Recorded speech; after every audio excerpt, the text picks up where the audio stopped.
Afrika Kusini imeanzisha uchunguzi rasmi kufuatia ushiriki wa meli za kivita za Iran katika mazoezi ya kijeshi ya majini yaliyofanyika karibu na pwani ya nchi hiyo, hatua ambayo imezua mjadala mpana wa kisiasa na kidiplomasia ndani na nje ya taifa hilo. Uchunguzi huo ulitangazwa siku ya Ijumaa na Wizara ya Ulinzi ya Afrika Kusini baada ya kuibuka kwa taarifa kuwa waandaji wa mazoezi hayo walipuuza maagizo ya rais wa nchi hiyo Cyril Ramaphosa, aliyekuwa amesisitiza kuwa meli za Iran zishiriki kama waangalizi tu, si kama washiriki kamili wa mazoezi.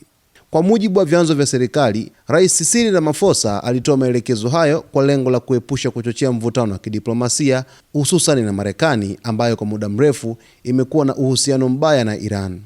Hata hivyo, taarifa zinaeleza kuwa maagizo hayo hayakuheshimiwa na meli za Iran ziliruhusiwa kushiriki kikamilifu katika mazoezi ya pamoja ya kijeshi yaliyofanyika karibu na pwani ya Cape Town.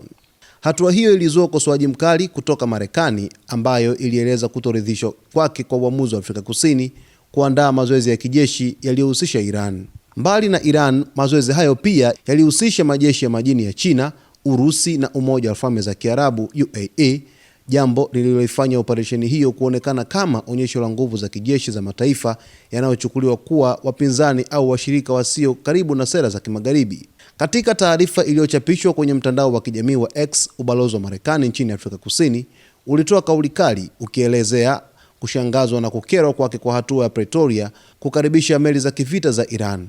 Ubalozi huo ulisema ni jambo lisilokubalika kabisa kwa Afrika Kusini kushirikiana kijeshi na vikosi vya usalama vya Iran, hasa katika kipindi ambacho serikali ya Iran inatuhumiwa kutekeleza ukandamizaji mkubwa dhidi ya raia wake. Taarifa ya Marekani ilirejelea maandamano makubwa yaliyofanyika nchini Iran ambako maelfu ya raia wamekuwa wakipinga sera za utawala wa serikali. Kwa mujibu wa shirika la habari la wanaharakati za haki za binadamu lenye makao yake Marekani, zaidi ya watu 2600 wameuawa kufuatia operesheni kali za vyombo vya usalama vya Iran, huku maelfu wengine wakikamatwa, kuwekwa kizuizini au kudaiwa kuteswa kwa kushiriki maandamano ya amani.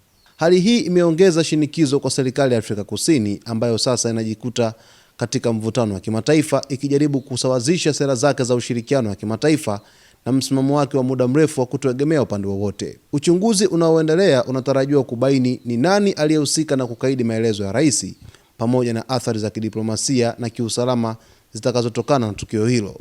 Kwa sasa macho ya jumuiya ya kimataifa yanaelekezwa nchini Afrika Kusini, huku ikisubiriwa kuona hatua gani zitachukuliwa dhidi ya wahusika na kama tukio hili litaathiri uhusiano wa nchi hiyo na Marekani pamoja na washirika wake wa magharibi. Mazoezi ambayo yamefanyika katika pwani ya Cape Town nchini Afrika Kusini yamezua mjadala mpya kufuatia Irani kukiuka taratibu ambazo walipewa na Rais Cyril Ramaphosa kwamba washiriki kama waangalizi tu, bali wasishiriki moja kwa moja kikamilifu kwenye mazoezi hayo ya kijeshi ya majini. Sasa hatimaye Irani imekiuka utaratibu huo na kuweza kushiriki katika mazoezi hayo. Mwisho wa siku mambo yamekwenda ndivyo sivyo na rais amechukia Cyril Ramaphosa. Basi mtazamaji wetu, tunafuatilia kwa kina undani wa taarifa hii. Cha msingi usiache kusubscribe, kulike, kucomment pamoja na kushare.